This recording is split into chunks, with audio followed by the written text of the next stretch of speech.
Esteja você pronto ou não, você morrerá quando chegar a hora. Não é preciso nenhum conhecimento especializado.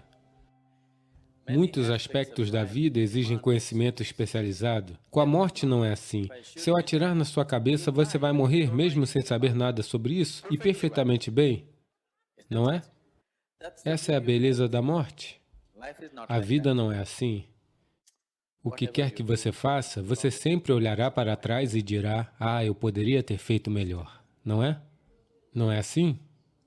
A vida não é assim, mas a morte é. Essa é a vantagem dela. Você não precisa ter nenhum conhecimento sobre isso. Você consegue morrer perfeitamente bem. Agora, o que é que acontece exatamente no momento da morte?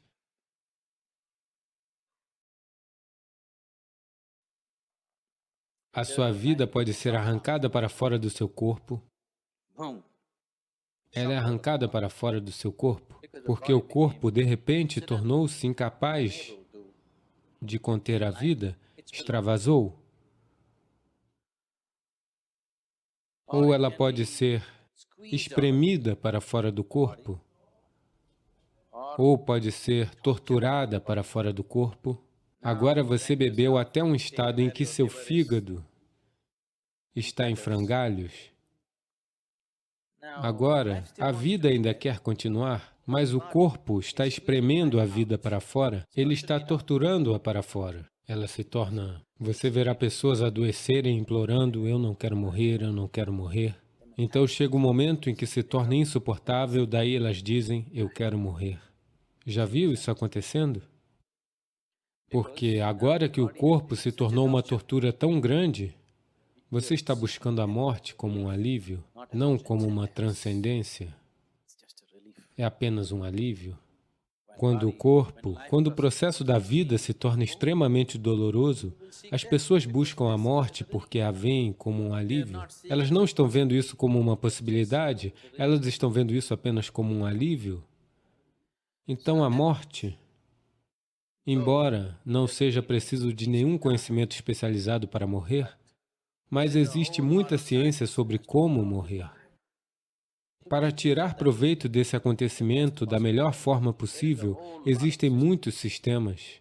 Eu acho que algum tempo atrás eu disse, depois, a partir da data que eu morrer, seja qual for a data, mesmo que eu morra amanhã de manhã, qual é o problema? Porque eu prometi que depois disso, por 80 anos, as pessoas vão sentir a minha forte presença, ou seja, vou garantir que todos vocês estejam mortos antes que eu termine.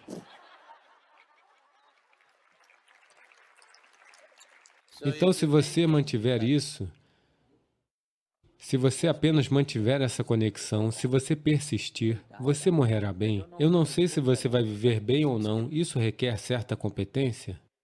Portanto, a vida é algo que todo mundo deve prestar atenção. Morte. De você eu tomaria conta, mas você está fazendo uma pergunta em geral. Então, como uma pessoa deve partir? Com a mesma tranquilidade com que você expira.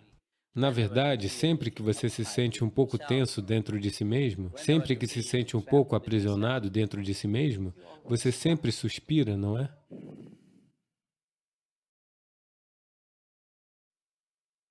Tudo bem se você for morrer assim. Se você simplesmente morrer assim, maravilhoso. Mas se você morrer com um pequeno suspiro, também está bem.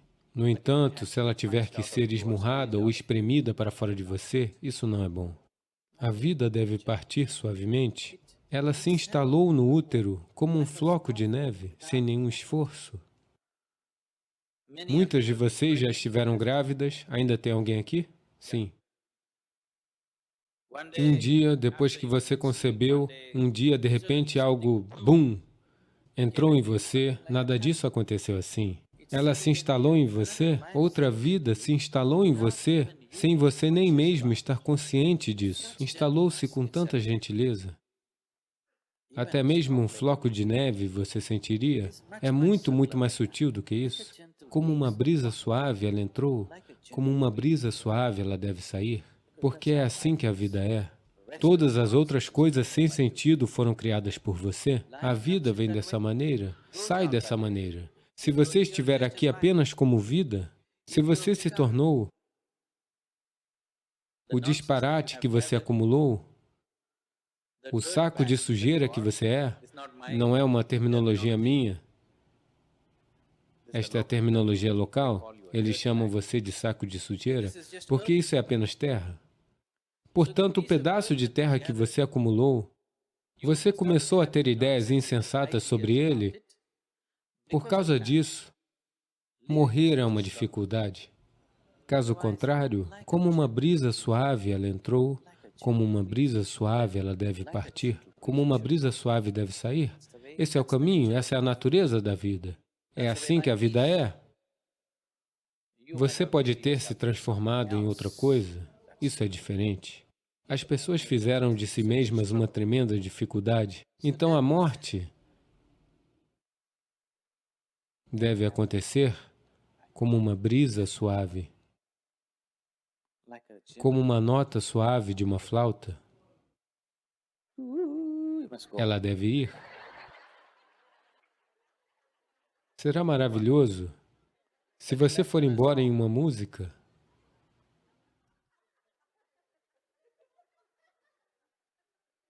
Mas não foque na morte. É apenas o lembrete de sua mortalidade que torna o pouco tempo da vida muito precioso, não é? Se você fosse imortal, não faria nada certo, eu estou lhe dizendo. Sim, se você fosse imortal, não faria nada certo. Agora, porque o tempo está passando, você sabe? Você está indo. Enquanto você está fazendo isso, você está partindo, você sabe disso? Sim ou não? Porque está passando, se você tomar consciência, de repente a vida se torna preciosa e valiosa, nenhum momento a ser perdido.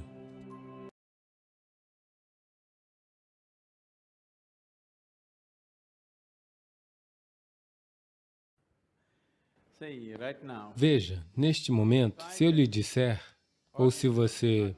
Digamos que o seu reitor lhe diz que a partir de amanhã, todos vocês, que tipo de roupa vocês devem usar. Imediatamente haverão protestos na universidade. Se o seu reitor for mais longe e disser, todo mundo deve comer apenas 4 idlis pela manhã. Se o seu reitor lhe disser, todo mundo deve acordar às 5 da manhã. Digamos que ele coloque 10 diferentes regras como estas, coisas físicas a serem feitas. Você vai pensar que ele está tentando convertê-los em escravos e vocês irão berrar e gritar por sua liberdade, não é? Mas olhe para si mesmo e veja, neste momento, outra pessoa, se ela determina o que deve acontecer à sua volta, você se sente como uma escrava. Mas neste momento, outra pessoa está determinando o que deve acontecer dentro de você. Isso não é escravidão? Alguém pode decidir se você é feliz ou infeliz. Isso não é escravidão? Alguém pode decidir se você será um ser humano agradável ou um ser humano desagradável. Isto não é escravidão? O que acontece dentro de você, alguma outra pessoa determina, esta é a pior forma de escravidão, não é? Não é mesmo? É só porque todo mundo é desse jeito que parece ser normal? Não é. Não é normal. Só porque todo mundo é desse jeito não torna isso normal? Este ser humano, a vida à sua volta não acontecerá, nunca acontecerá 100% da maneira que você quer. E nem deve acontecer. Porque se tudo acontecer da maneira que você quer, para onde eu vou?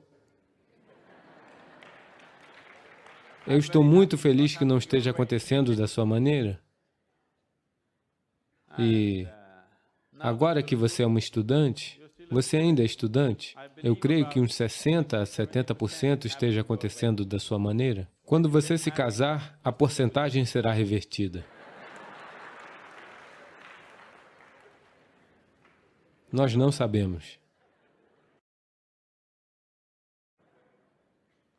Não sabemos para que direção isso irá. Então, se a vida à sua volta nunca acontece 100% da maneira que você quer, e não deve, a menos que você esteja vivendo com máquinas, a vida não acontecerá e até mesmo essas máquinas irão lhe enlouquecer, não é? As máquinas não estão lhe inquietando todos os dias por uma coisa ou outra, elas estão. Portanto, o exterior nunca acontecerá 100% da maneira que você quer.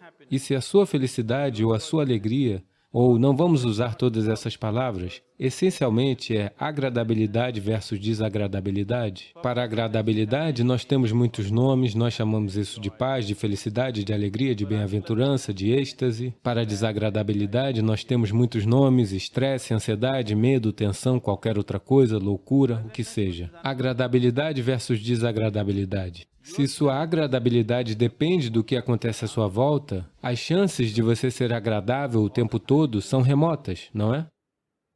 Na própria natureza das coisas não é possível.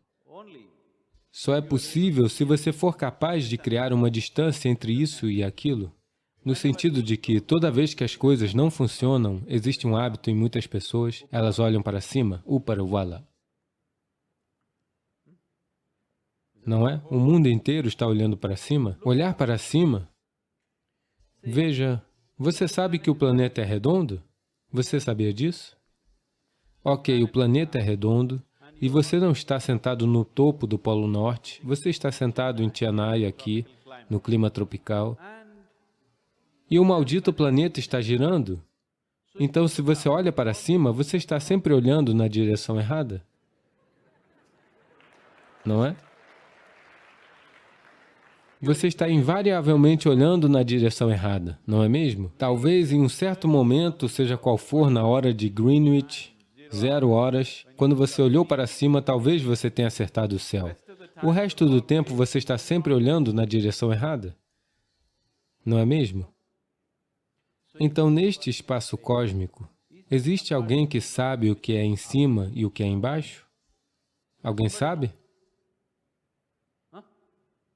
Existe algum lugar onde está marcado, este lado é para cima? Ninguém sabe qual é para cima, qual é para baixo, é apenas uma suposição, não é? Você sabe realmente qual é o norte e qual é o sul? No sentido real, você sabe o que é norte e sul? É apenas para nossa conveniência que fixamos isso, não é? Sim ou não? Você sabe o que é leste e oeste? Não.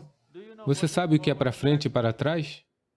Você não sabe. Nenhuma dessas coisas você sabe. Existe somente uma única coisa que você pode estar certo neste momento. Isto é, você sabe o que é para fora, o que é para dentro. Esta única coisa você tem certeza, não é? Isto é para dentro, isto é para fora. Este é o único privilégio que você tem. O que está para fora, o que está para dentro, isto é tudo que você sabe. Caso um dia você se ilumine, você perderá isso também. Sim. Foi o que aconteceu comigo. Agora eu não sei o que é para dentro, o que é para fora. O que sou eu, o que não sou eu, é por isso que estou por aí pelo mundo.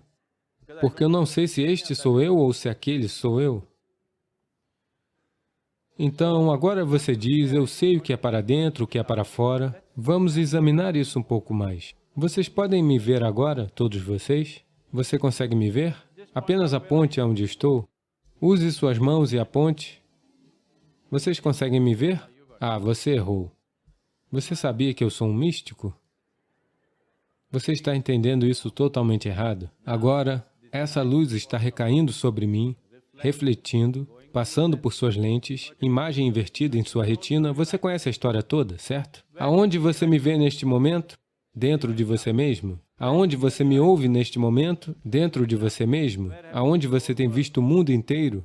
Dentro de você mesmo. Alguma vez você já experienciou qualquer coisa fora de você mesmo? Tudo o que já lhe aconteceu, escuridão e luz aconteceram dentro de você, dor e prazer aconteceram dentro de você, alegria e sofrimento aconteceram dentro de você. Alguma vez você já experienciou qualquer coisa fora de você mesmo? Não.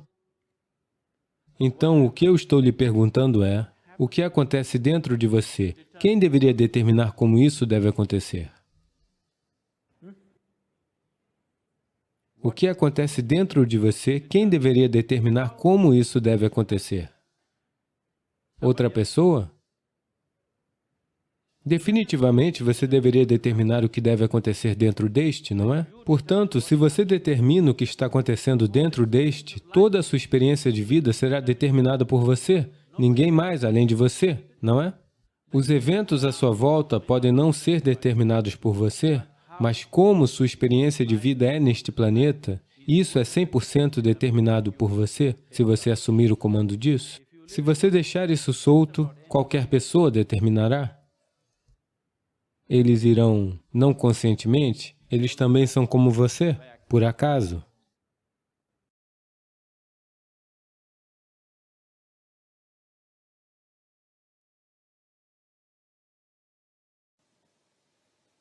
A minha própria visão nunca me falhou, então eu sempre me mantive longe de todas as escrituras, porque eu não queria me confundir com uma coisa ou outra. A única coisa que eu aprendi e continuo fazendo é: se eu olho para alguma coisa, se eu olho para uma pessoa, eu conheço o seu passado, presente e futuro. Esse é o nível de atenção que estou prestando a elas. Eu não olho assim. Quando eu olho completamente, com tudo que tenho. Se você prestar atenção suficiente, não existe nada que não possa ceder. Então eu nunca tive nenhuma razão ou necessidade de ir à procura de escrituras ou algo assim. Com todo respeito e consideração por elas. Não é que eu seja avesso a elas, simplesmente não tive o tempo. Como este processo todo começou foi: quando eu era muito jovem, eu percebi que eu simplesmente não sabia de nada. Veja, se você percebe que você não sabe, se há uma percepção em escala real que você não sabe de nada, prestar atenção será natural.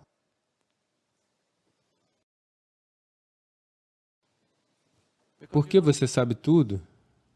Ah, você conhece esse cara, você sabe isso, isso, isso, isso, existem pressuposições e pressuposições. Bem, eu tenho utilizado isso de uma maneira diferente, mas mesmo que você esteja fazendo negócios, mesmo que seja para fins de negócios, a única razão pela qual um ser humano parece ser,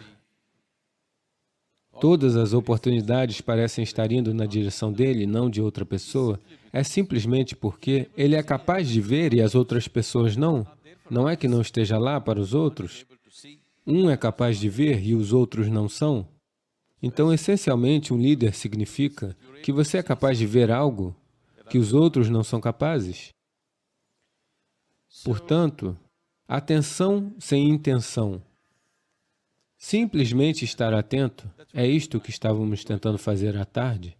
Não prestar atenção a algo, apenas praticando a atenção, um nível muito elevado de atenção, onde há uma atenção desfocada, mas quando você a foca em algo, praticamente tudo há de ceder. Não há outro caminho para essa atenção. Portanto, eu sempre foquei em aperfeiçoar e aguçar a minha atenção, nunca na retenção, porque o que você acumula não é você. Essencialmente, você sabe que você existe apenas porque você possui algum sentido de atenção agora, não é? Suponha que você adormeça e perca sua atenção. Você nem sequer sabe que você existe. Portanto, a base de sua própria existência é a atenção. E esta atenção não precisa ser hipotecada por nada. Você só tem que afiar a atenção. Veja, se você tem uma faca em suas mãos, não há tal coisa que você tenha de cortar apenas maçãs com isto. Se você tem uma faca afiada o bastante, você pode cortar o que quiser, mas o importante é que a faca esteja suficientemente afiada. Portanto, se a sua atenção está suficientemente interessada, não em algo ou no outro, se a sua atenção se tornou muito aguçada, se você deseja fazer um certo tipo de atividade, você pode fazê-la com sucesso. Eu acho que devo dizer algo sobre as minhas próprias empresas que tive um dia. Minha empresa começou quando eu tinha 8 anos de idade. Por causa de um estranho tipo de orgulho em mim, eu nunca jamais peguei uma única rúpia como mesada dos meus pais. Eu comecei a ganhar dinheiro quando eu tinha 6, 7 anos de idade. Aos 8, eu era um empreendedor realizado. Coisas simples. Até hoje sou conhecido em Mysore porque apanhei serpentes nas casas de todo mundo. Se eu apanhava uma serpente, eles me davam 25 rúpias. Nos anos 60, 25 rúpias são $1 milhão para uma criança de 7, 8 anos de idade. Eu simplesmente estava no topo do mundo.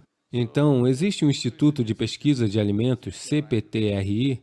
Todos os sábados à tarde eu estava lá, eu apanhei 4, 5 serpentes.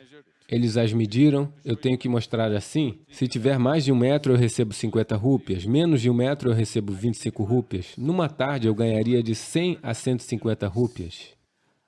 Eu não sei se você consegue imaginar 150 rúpias para uma criança de 8, 10 anos. Nos anos 60 ou 70, era como $1 milhão hoje. Era muito. E eu me envolvi com tantas coisas, praticamente tudo o que aparecia no meu caminho. Eu devo lhe dizer, eu criei uma pequena empresa que cresceu, que se tornou um grande negócio. Depois da minha universidade, onde eu não aprendi nada,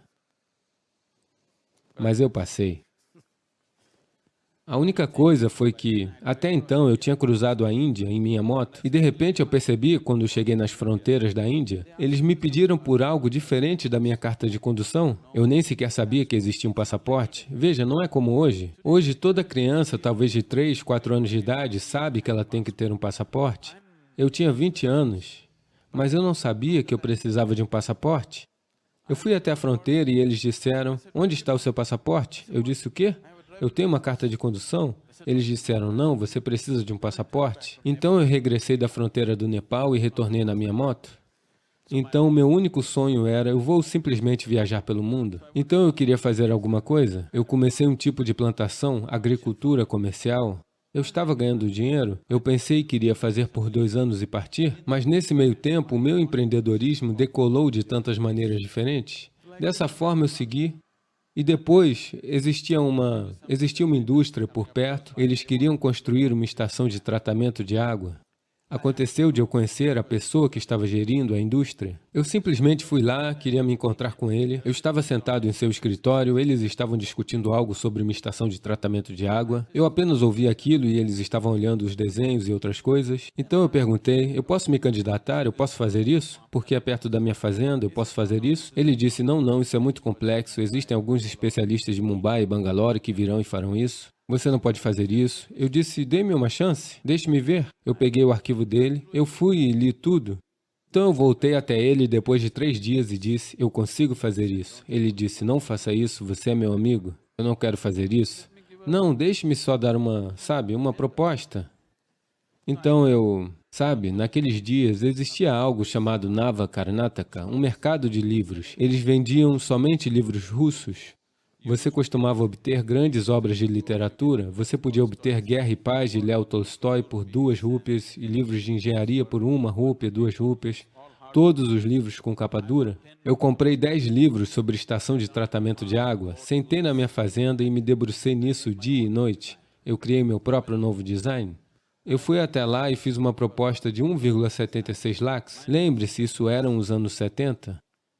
E a proposta mais próxima foi de 32 lakhs. A proposta mais alta foi de mais de 60 lakhs. Ele olhou para isso e disse, você é engraçado. Você não vai fazer isso? Eu disse, não, eu consigo. Ele disse, de maneira alguma você consegue fazer isso? Olhe para isso, a proposta mais próxima é de 32 lakhs e você está dizendo 1,76 lakhs? Como você fará isso? Eu disse, me dê mais um dia. Eu retornei outra vez e me debrucei sobre os livros. Eu disse, eu vou fazer. Então ele disse, são 90 dias. Você deve finalizar e isso deve funcionar. Se não funcionar, a seu custo, você deve remover, limpar o local e partir. E eu não lhe darei 1 rúpia de adiantamento. Novamente eu fui e me debrucei sobre os livros. Eu disse, eu consigo fazer. Eu completei em pouco mais de 70 dias. Eu fiz isso com um pouco mais de 90 mil rúpias. Em uma tacada, eu lucrei 80 mil rúpias, simplesmente assim. As pessoas pensavam que aquilo era um sucesso. Lá a minha indústria da construção começou. Raja Ramana estava vindo para a fábrica da RMP. Ele estava apenas vindo de helicóptero para ver onde era o local. Não havia ninguém lá. Eu fui e conheci este engenheiro, ele disse que estava quebrando a cabeça. Eu não sei o que fazer, eu tenho que assinalar o local. Eu disse, eu tenho estacas e pano branco. Eu vou e assinalo o local para você. Eu assinalei. Eles me pagaram 38 mil rúpias por um trabalho de 15 minutos. Eu peguei a minha moto e apenas resolvi isso sozinho. Desse jeito, a minha empresa começou e nos tornamos uma grande empresa de construção.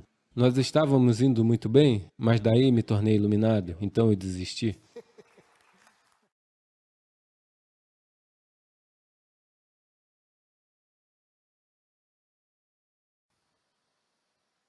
Não é porque você é uma esposa e, por sua vez, uma mãe, que seus desejos surgiram. Se você não fosse a esposa de alguém, provavelmente você estaria desejando. Quando você não era a esposa de ninguém, você estaria desejando ser a esposa de alguém. Agora você é a esposa de alguém, você deseja ter um filho e se tornar mãe. Agora que você tem um filho, você diz, são estas duas entidades que estão me fazendo desejar. Não é verdade. Se você fosse o nada de ninguém, mesmo assim, seu desejo ainda arderia dentro de você, não é assim? Sim ou não? Se você fosse nada para ninguém no mundo, ainda assim seu desejo arderia, não é? Então, por favor, não pense que seus desejos são por causa de seu filho, ou de seu marido, ou de sua família, ou seja lá do que for. De qualquer maneira, você desejaria, porque essa é a sua natureza. Agora você fez uma afirmação na pergunta de que o desejo é a fonte de todo sofrimento. O desejo não é a fonte de todo sofrimento. O desejo não realizado é a fonte de todo sofrimento. Não é?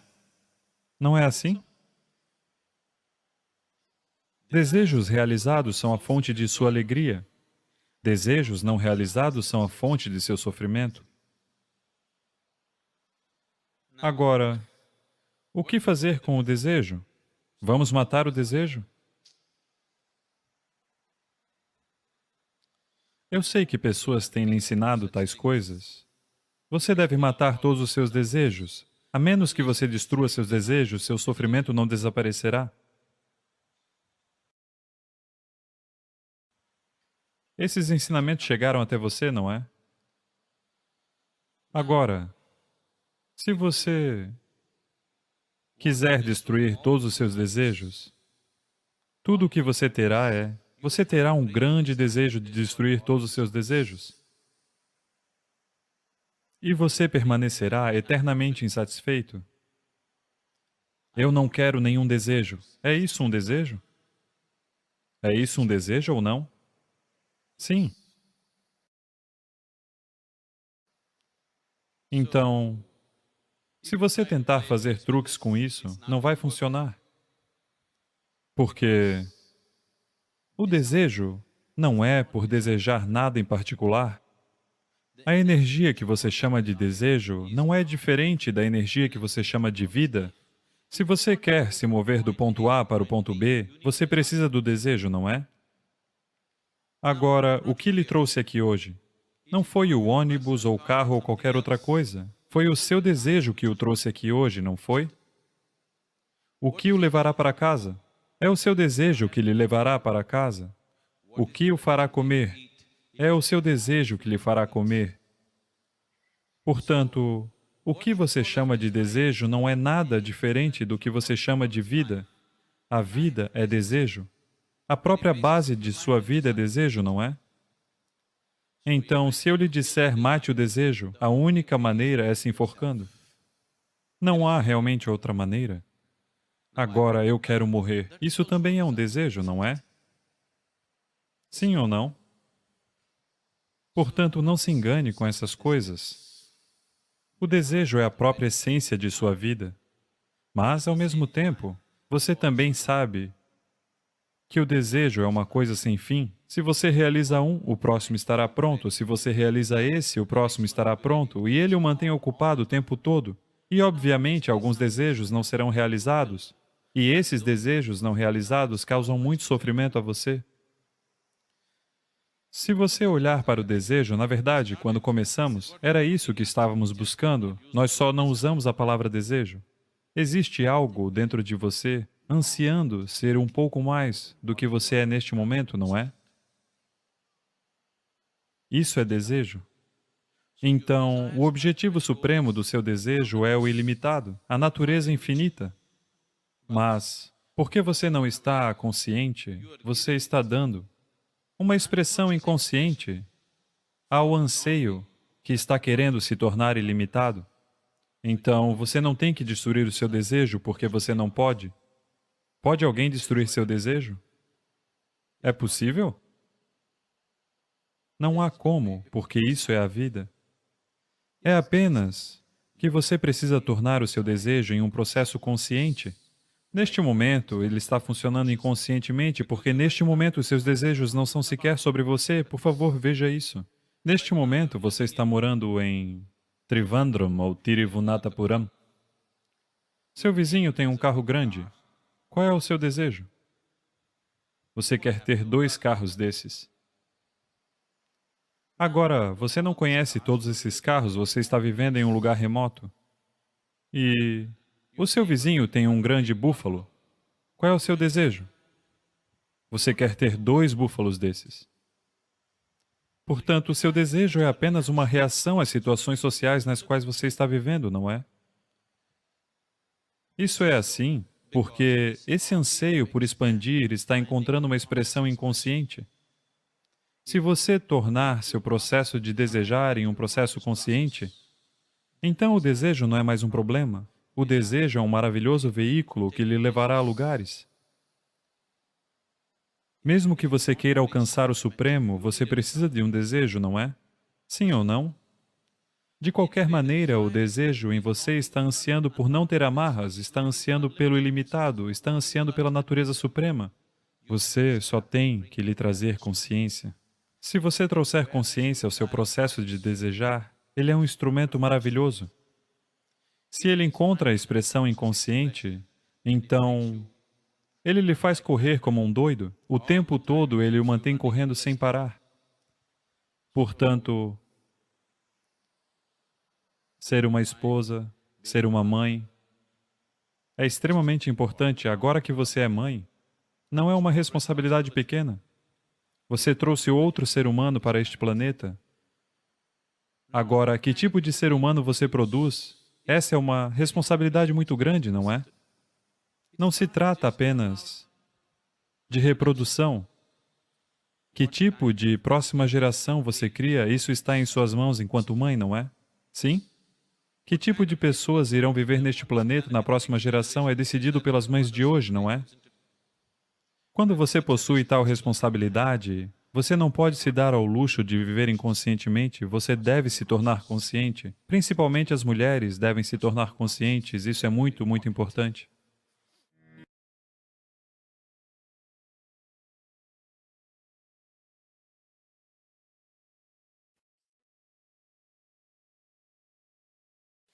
Namaskar, Sadhguru.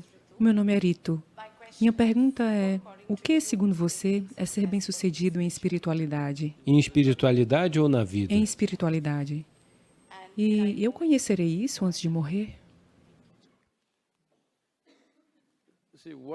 Veja, o que todas essas ideias inventadas sobre o que é espiritualidade, o que aconteceu é que as pessoas pensam que se elas estão buscando Deus, elas são espirituais.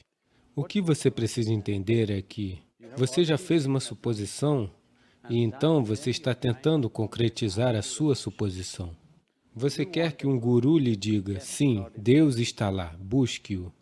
Buscar significa isso, que você não sabe se Deus governa essa existência, ou se o diabo governa essa existência, ou se ela é simplesmente não governada, como a Índia.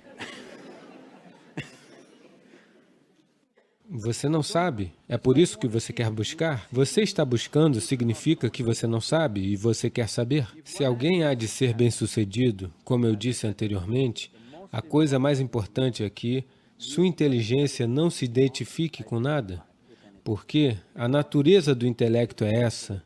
No momento em que você assume uma identidade, seu intelecto trabalhará duro para proteger essa identidade. Você só precisa dizer a si mesmo 3 vezes, eu sou indiano. De repente, tudo que é indiano parece legal, tudo do outro lado da fronteira não parece legal. Você só precisa dizer a si mesmo, eu sou isso, e imediatamente ele apenas protege aquilo e nada mais. Essa é a natureza do intelecto. De fato, esse é o trabalho do intelecto, porque o intelecto é uma ferramenta de sobrevivência. O intelecto não é a inteligência suprema. Infelizmente, porque estamos muito sob influência europeia, e lá alguém disse, penso, logo existo, nós simplesmente a perdemos?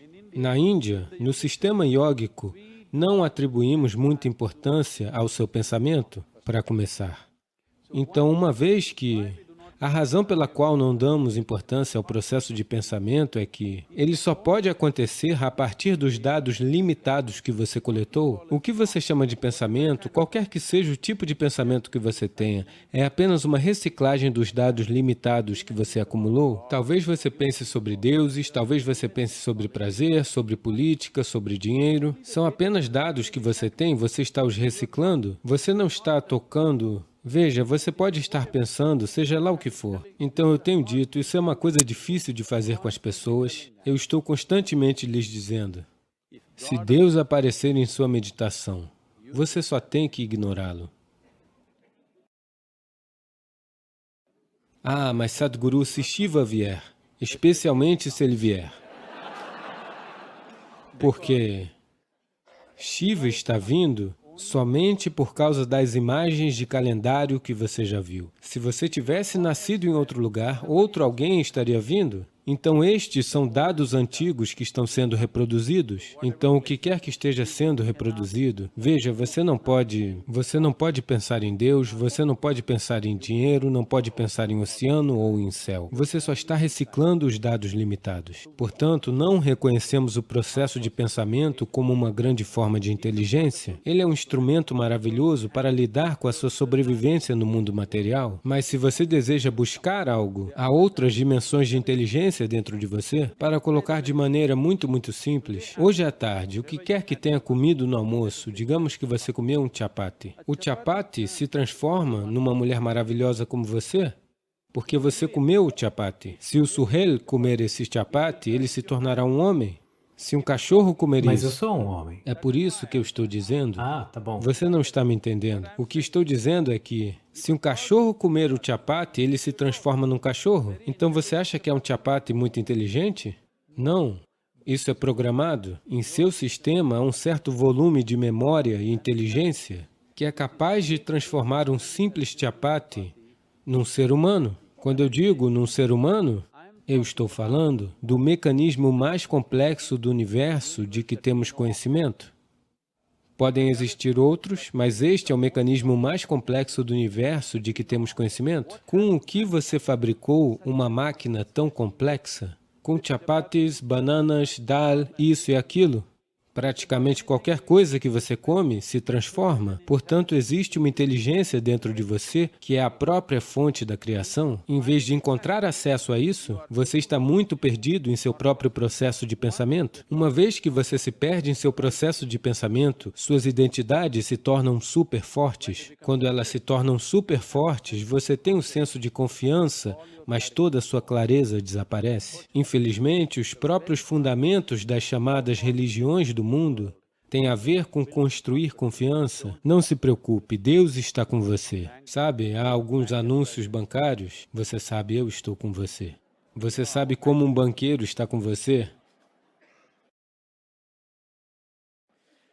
Portanto, este é um processo de construção de confiança, mas confiança sem clareza é um processo desastroso.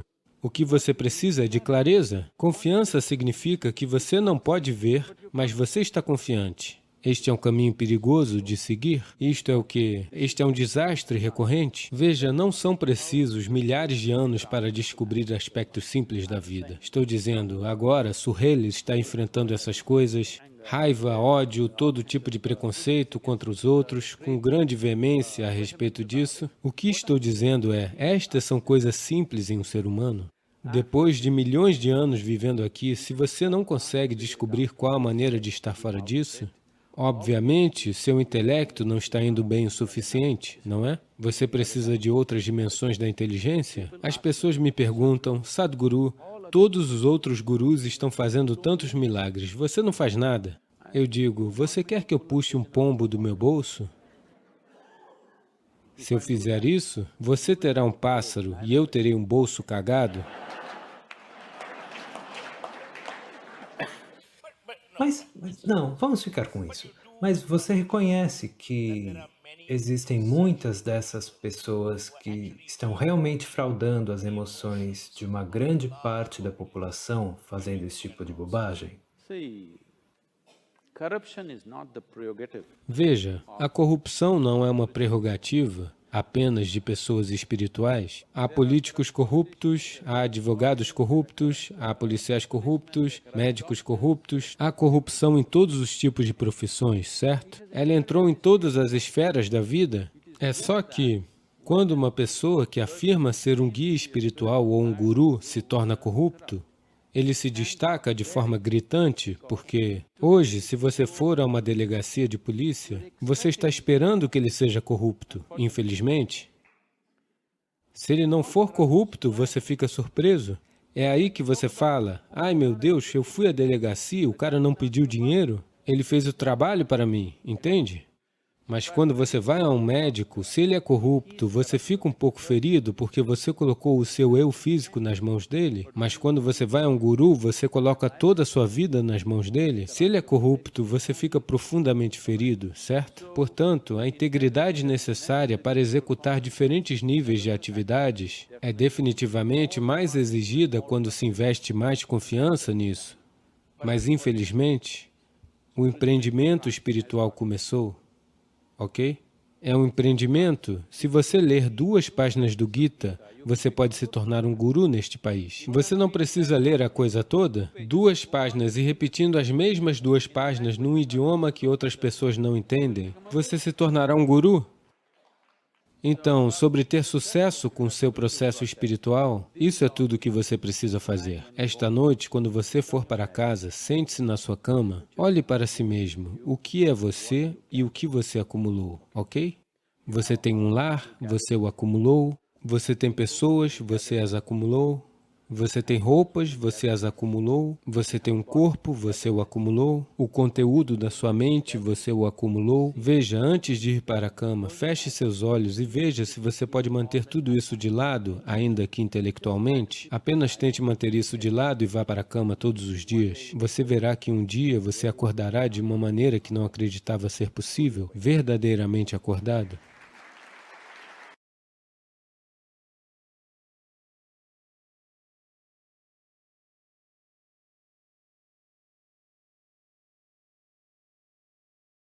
Se você ativar essa dimensão de energia, outras dimensões de vida vão se abrir. Uma coisa é, você está pronto para essas dimensões? Kundalini Yoga, em sua essência, é a forma mais perigosa de yoga. Eu estou dizendo perigosa porque ela também é a mais potente. Se você tem que saltar em um abismo, você deve estar louco. Ou você deve ter enorme confiança em alguém.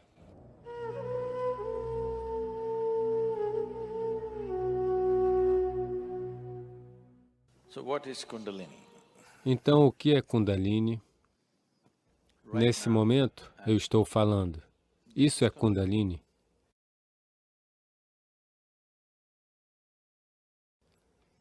Você está alerta e ouvindo. Se você estiver alerta e ouvindo, isso é Kundalini. Uma flor está desabrochando, isso é Kundalini. Um cão está latindo, isso também é Kundalini. Ou, em outras palavras, a força vital fundamental na existência, nós a chamamos de Kundalini. Agora, dentro do sistema humano, se você olhar para isso como uma espécie de pacote de vida, é um pedaço de vida. Esse pedaço de vida é embalado, de uma certa forma, com camadas dessa energia. Uma dimensão da energia ganha vida imediatamente, porque isso é necessário para o seu processo de sobrevivência. As outras dimensões da energia não ganharão vida, a menos que você faça algo a respeito, a menos que você esteja consciente disso e ative isso de uma certa forma, elas não vêm à existência, elas permanecem dormentes. A energia dormente é muito maior do que a energia que está em uso nesse momento. Para cuidar de seu processo de sobrevivência, para viver uma vida física completamente, para viver uma vida física e intelectual completa,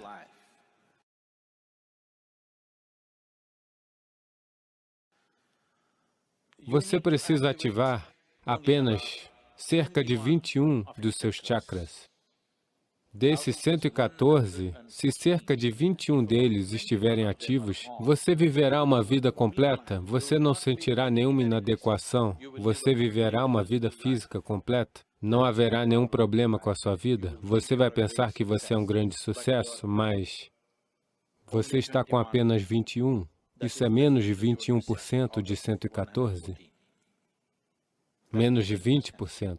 Com menos de 20%, você se sentirá como uma vida completa, sem qualquer inadequação. A porcentagem restante de vida, de que se trata? Ela nem mesmo é necessária, se a sua intenção for simplesmente viver bem. Se você ativar essa dimensão da energia, outras dimensões da vida vão se abrir. Uma coisa é, você está pronto para essas dimensões? A questão não é se isso é bom ou ruim. A questão simplesmente é, você está pronto para isso? Porque mesmo se as melhores coisas da vida acontecerem na sua vida, quando você não está pronto para isso, não será uma coisa boa para você. Em sua experiência, não será uma coisa boa se algo vier até você quando você não estiver pronto para isso, não é? Mesmo se fosse uma coisa ótima, pode ser a melhor coisa, mas ela veio até você quando você não estava pronto para isso. Então isso não é uma coisa boa, não é? Então você está pronto para isso? É a primeira pergunta. Se você estiver pronto para isso, o que podemos fazer para isso? O que podemos fazer para ativar isso? Existem várias maneiras de fazer isso, muitas maneiras, mas o Kundalini Yoga, tem alguém familiarizado com o Kundalini Yoga praticando ou... Ok.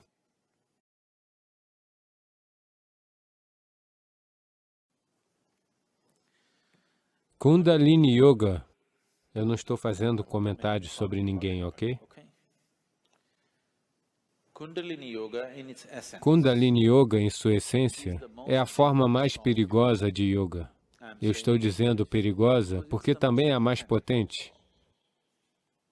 O que é mais potente é sempre o mais perigoso, se manuseado indevidamente. Existem vários tipos de energia no mundo, nesse momento. Até a eletricidade está sendo fabricada quero dizer, produzida de tantas formas diferentes. Uma das formas que fazemos isso é por meio de reações nucleares, ou melhor, reatores nucleares. É a forma mais eficiente de produzir energia que conhecemos nesse momento, mas também a forma mais perigosa, não é?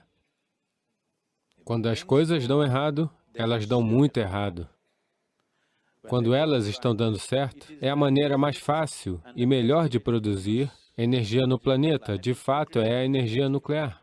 Mas quando algo dá errado, muito errado, de modo que não dá para consertar. Assim, da mesma forma, Kundalini Yoga é o mais potente e o mais perigoso. Sem a preparação e a orientação necessárias, sem orientação especializada, orientação e observação constantes, ninguém jamais deveria tentar fazer isso.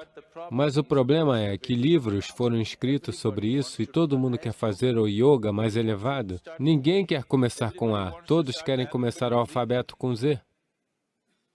Essa atitude em si é perigosa.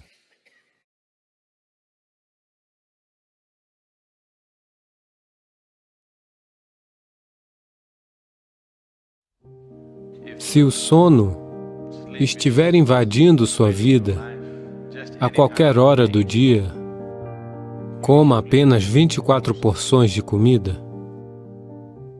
Você verá que de manhã você vai acordar às 3h30. Assim, a cada porção que leva à boca, você mastiga 24 vezes. Você verá que a comida não causará entorpecimento. Provavelmente, você nunca ficará doente se comer assim.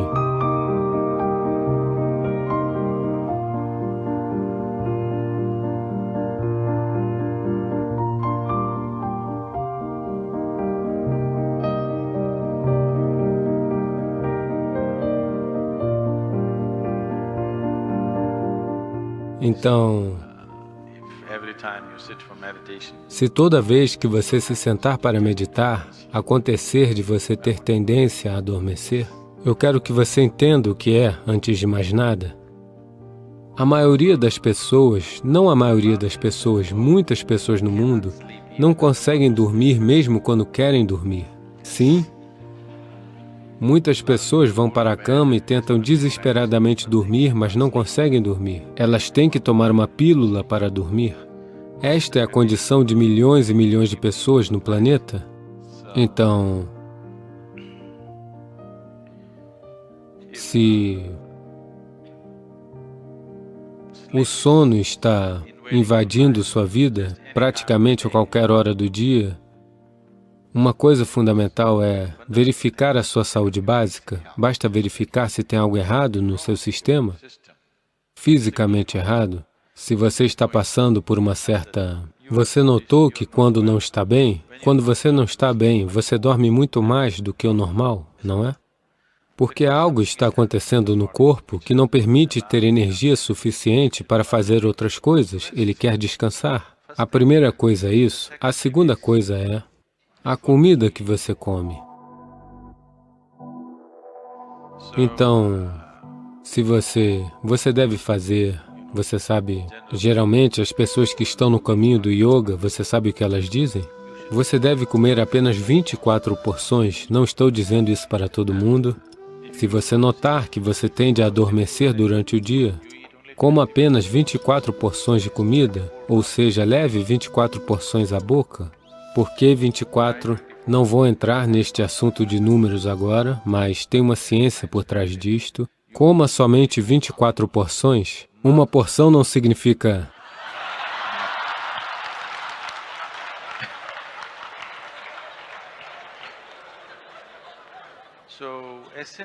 Portanto, essencialmente, o seu estado de alerta depende de quão intensamente você administra suas energias. E isso é crucial se você quiser meditar.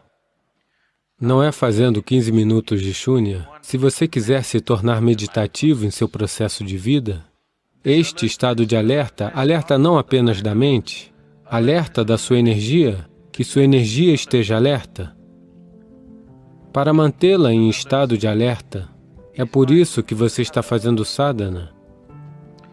Então, para ajudar, coma apenas 24 porções, experimente. No jantar?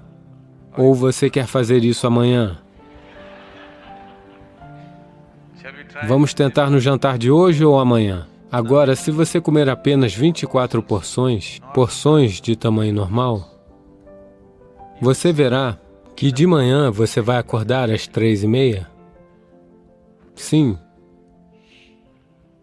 Na maneira indiana de ver o tempo, existe algo chamado nimisha, que tem alguma relação com 24, por isso que você come 24. Você come 24 e ainda você tem que demorar o mesmo tempo de alguém que está comendo uma refeição inteira. Basta ver os que comem mais no ashram, apenas olhe para o prato deles até que eles se levantem. Você tem que permanecer sentado ali mesmo. Não simplesmente sentado, você deve mastigar. Assim, a cada porção, você mastiga 24 vezes. 1, 2, 3, 4, mastigue 24 vezes. Agora você vai ver que levará mais tempo do que qualquer outra pessoa, mas a sua comida será pré-digerida em sua boca antes de ser ingerida, não causará entorpecimento. Se você mastigar suficientemente a comida, você verá que a comida não causará entorpecimento. Se for mastigada na região da boca, então de manhã você vai acordar às 3h30. O que eu faço, Sadhguru? Justamente o que você pediu, medite. Você vai sentir fome às 3h, 3h30, você está de pé, beba um copo de água e sente-se. Se você se sentir sonolento mesmo com água, tudo bem, ainda sobra tempo até 5h30, você pode cochilar um pouco. Ou quando você acordar, primeiramente vá ao banheiro e tal, tome um banho, deixe seus cabelos molhados. Você vai sobreviver até às 8h no horário do sadhana, sem dormir. E amanhã, na refeição da manhã, se você também comer 24, de jeito nenhum você vai dormir até a hora do jantar. Mastigue bem. Se você mastigar bem, o processo digestivo em 1h30, 2 horas, você ficará com fome, e esse é o jeito de estar. Fome não significa que você tem que... Se o estômago estiver vazio, não significa que você tenha que colocar comida.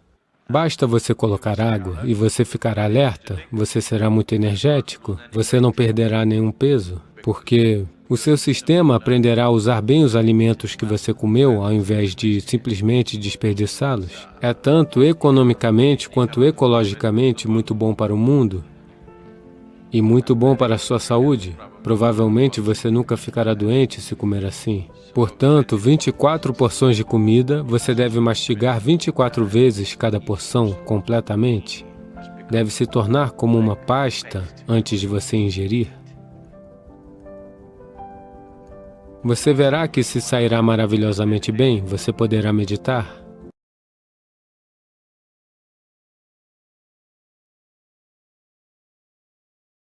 Eu sei, todos estão vendendo esperança. A esperança é um truque psicológico. É um osso pendurado na sua frente que você nunca irá pegar. É uma loucura que não lhe deixará famosos. Existem muitos que são desconhecidos, os devotos mais famosos, se você olhar.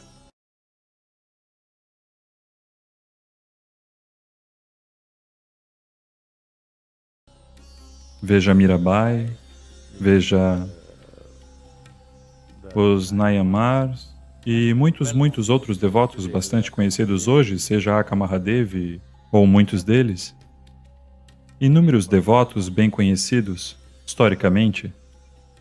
Você sabe, eles fizeram seus nomes na história. Até mesmo aqueles desconhecidos, não vamos falar sobre a vida deles, é bem diferente. Dentro deles, eles estavam num momento maravilhoso. No entanto, em suas vidas, eles sempre atraíram muitos problemas. Sempre. Porque, como você disse, eram cegamente devotos. Essa é uma palavra muito ruim, cegamente devoto, mas a ausência de esperança é uma coisa boa. Eu sei, todos estão vendendo esperança. Isso é um jogo psicológico.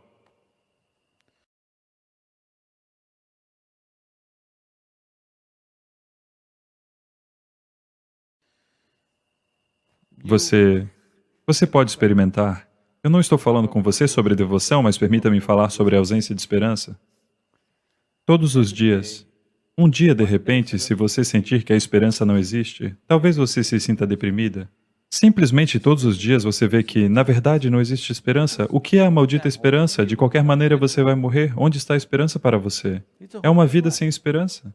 Aceite a desesperança, você verá que a vida é realmente maravilhosa quando não há qualquer esperança. Quando não há esperança, não há expectativa. Quando não há expectativa, não há decepção. Você simplesmente aprende a desfrutar. A primavera está aí. Não é como na Europa ou nos Estados Unidos, primavera significa que todas as cores vivas irão saltar aos seus olhos. Não. Coisas sutis acontecerão nas árvores, você deve procurar por elas. Como uma joia, ela está pendurada na árvore neste momento. Você deve procurar por ela. Ela não saltará à sua frente. Porque este clima é tropical, é desse jeito que ele faz as coisas para você. Você nem percebe quando mudou do inverno para a primavera.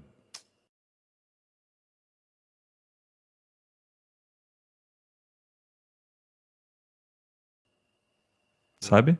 Não é como num país frio, onde está muito frio e depois a luz do sol chega e as mudanças por lá são dramáticas. Aqui elas são sutis. Você precisa prestar atenção. Se você estivesse sem esperança, você prestaria atenção a tudo. A maldita esperança te mantém em um estado alucinógeno o tempo todo. Então, pratique a desesperança. Devoção, nem se preocupe com isso. Aceite a desesperança. Não tenha esperanças. Você está parecendo muito decepcionada agora. Pratique a desesperança, desesperança consciente. Não existe esperança mesmo. Você verá, você estará em um ótimo momento na sua vida. A esperança é um truque psicológico, é um osso pendurado na sua frente que você nunca irá pegá-lo.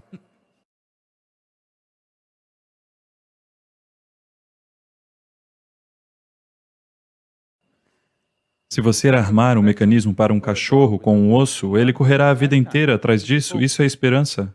Não tenha esperança. Onde está a esperança para você? Acredite em mim. O melhor que pode acontecer com você é o crematório do Isha. Do contrário, não sei onde você morrerá. Então não existe esperança. Você pensa que você vai escapar? Você pensa que você vai escapar? Não. Então, sem esperança, aceite a sua desesperança. Você verá, você se tornará tão bela. Essa maldita esperança está te deixando tão irrealista.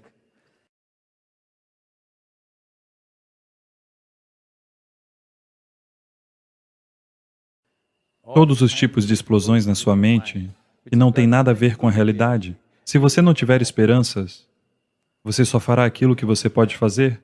O que você pode fazer, você fará. O que você não pode fazer, você não fará. É assim que a vida deveria ser, não é? Aquilo que podemos fazer deve acontecer. Aquilo que não podemos fazer, não há problemas em relação a isso. A esperança não é assim, ela é uma loucura que não lhe deixará descansar nem por um instante. Você não consegue fechar seus olhos quando você está muito esperançosa, eu direi meditação Shunya. Esperança demais não vai permitir que você feche seus olhos. Sem esperança, sem problemas. Pratique a desesperança, não se preocupe com a devoção, porque isso que você está falando não é devoção.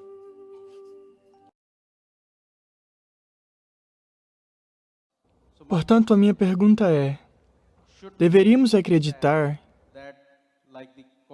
que as qualidades do vegetarianismo, do não-alcoolismo, do celibato, praticá-las para que o nosso corpo fique em boas condições, de forma que esse cria de 11 minutos seja mais eficaz? Veja, isso é o que eu venho dizendo sempre. Porque até mesmo comer é um valor moral. O alimento é sobre o corpo. Nós devemos comer o que é adequado para este corpo. Mas neste momento você está falando sobre transformar o alimento num hábito. Eu quero lhe dizer que não existe tal coisa como bom hábito ou mau hábito. O hábito significa que você está funcionando inconscientemente. Se você está funcionando inconscientemente, isso é uma coisa ruim, porque a coisa toda sobre ser humano é que somos capazes de fazer as coisas conscientemente. Essa é a beleza de ser humano, que nós podemos fazer tudo conscientemente. O que um animal faz inconscientemente, nós podemos fazer a mesma coisa conscientemente. Podemos comer inconscientemente ou podemos comer conscientemente. Podemos respirar inconscientemente ou podemos respirar conscientemente. Tudo o que nós podemos fazer, nós podemos fazê-lo conscientemente. No momento em que fazemos algo conscientemente, de repente aquele ser humano se torna muito refinado e maravilhoso. Simplesmente porque alguém anda e fala conscientemente, ele não se torna um ser humano belo?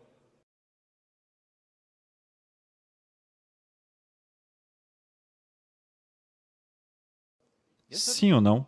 Isso é tudo. Então, por que é que estamos tentando desenvolver hábitos como se isso fosse uma coisa boa? Hábito significa realidades fixas, em que você não precisa pensar. Você se levanta de manhã e aquilo acontecerá com você. Não tente automatizar sua vida.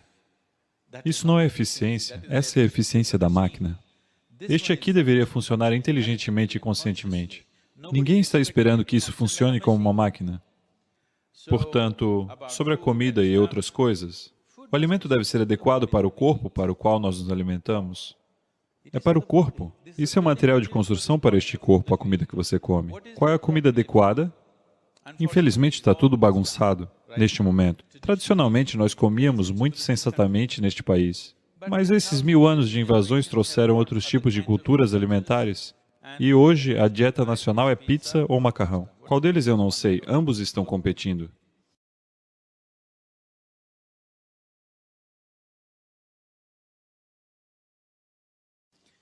Portanto, nós estamos perdendo o nosso bom senso sobre comida. Definitivamente é hora de ver qual é a coisa mais adequada. Se eu entrar nesse assunto sobre comida, é um processo muito longo. Mas você deve fazer experimentos com a comida. Não apenas através da língua, mas através do corpo. Você come algo hoje e vê. Apenas aprenda a observar o quão ágil e o quão ativo o seu corpo se sente após comer aquele alimento. Se ele se sentir como se quisesse ir para o túmulo, aquilo não é uma boa comida. Se ele se sentir como se quisesse estar vivo depois de comer aquilo, exceto café, porque é um estimulante. Se você comer comida e o seu corpo se sentir muito ágil e vivo, isso significa que aquele é um bom alimento, o corpo está gostando. Se você comer alguma coisa e ele se sentir entorpecido, isso significa que ele não está gostando. Ele está tendo dificuldades com ela, é por isso que ele se sente entorpecido. Portanto, apenas baseado nisso existe muito... Quero dizer, esta é uma maneira muito simplista de se colocar isso.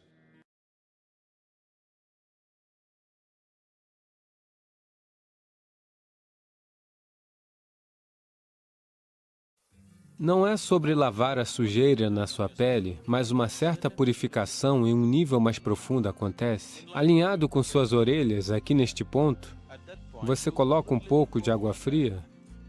Uma vez que a sua estrutura celular é recarregada com energia, ela permanecerá jovem por muito tempo.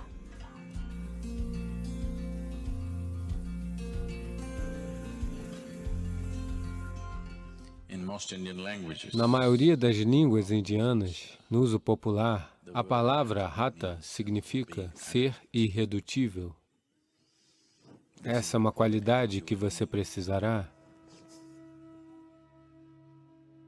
Seu corpo diz, chega, já basta. Mas você é irredutível? Isso é Hatha Yoga.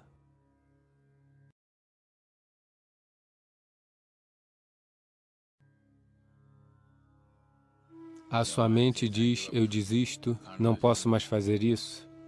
Mas você é irredutível, você simplesmente faz.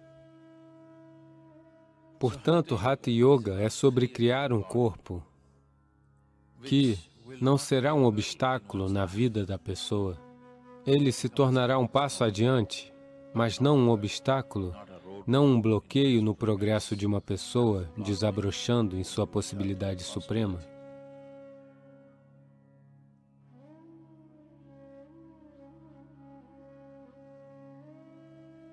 Então, dicas simples.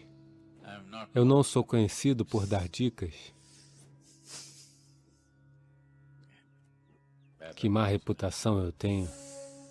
Mas dicas simples.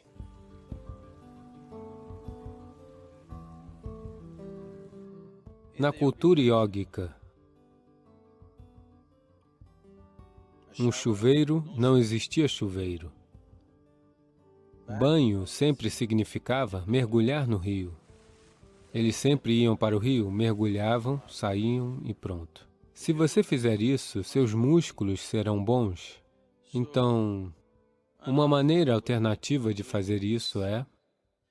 Normalmente, nas nossas casas, o balde que nós usamos para despejar água é desse tamanho. Tem pelo menos 4 litros de água. Se você fizer isso, o corpo todo, ou seja, sempre...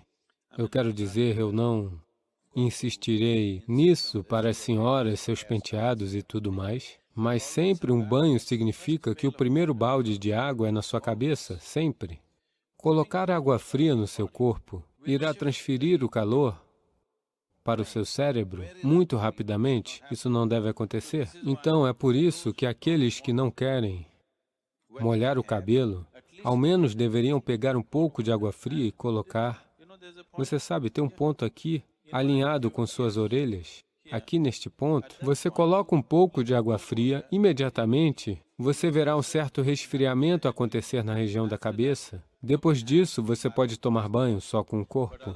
Mas fora isso, você sempre, o primeiro balde de água é sobre sua cabeça, não em seu corpo. Portanto, o que você faz é, você enche o balde e...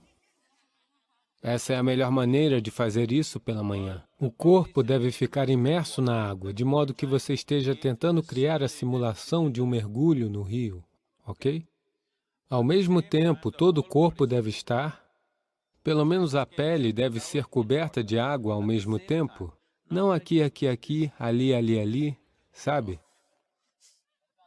Se você derramar água, o corpo todo, o corpo deve achar que você está dando um mergulho.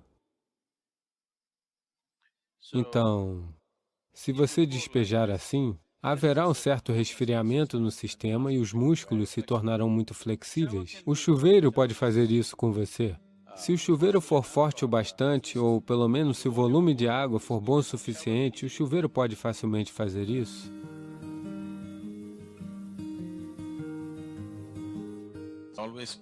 É sempre melhor usar água que seja ligeiramente mais fria do que a temperatura do ambiente.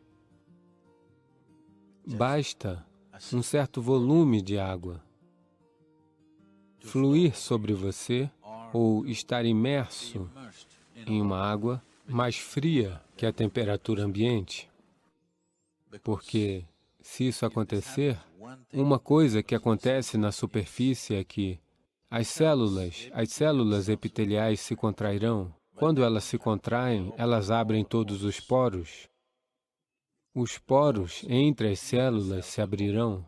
As próprias células têm poros. Nós não queremos que estes se abram. Eles abrirão se você os colocar em água morna. Se você mergulhar seu corpo em uma banheira de água quente, as células se abrirão e absorverão a água. Isso nem sempre é uma coisa boa de se fazer.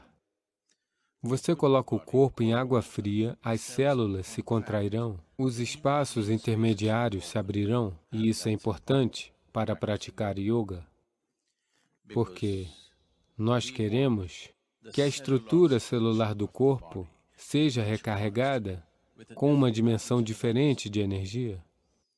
Se as células se contraem e permitem espaço, e daí você pratica seu yoga, então a estrutura celular do corpo é recarregada.